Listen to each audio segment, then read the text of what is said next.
morning mga kagali, andito na naman tayo sa ating breeding area sa ERMES Game Fowl. Ipapakita ko po sa inyo ngayon yung 7-8 na tatlong bisis natin binalik doon sa mother side. Yung mother niya kasi is original po yun na galing po kay Sergio Alimbuyugin. Masyado nang matanda. So ito po yung naiwan niyang anak ngayon. Ito po ay 5 years old na po. At ito po yung ginagamit natin ngayon, kasi maganda po yung kinalabasan ng mga anak po nito at saka nagpapanalo. Ito po yung tinatawag natin na undisputed kasi wala pa pong anak na natalo. Lahat po ng anak nito ay puro po nanalo. Kaya ito po yung gagamitin natin ngayon.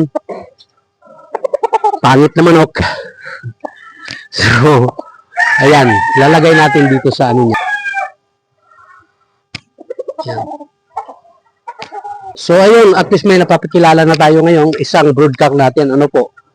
Napaka-valuable po na broodcock na yan. So ayan, antabayan niyo po at ano naman yung mga inahin na gagamitin natin para sa kanya. Hanggang sa muli, mga kagali. Good morning.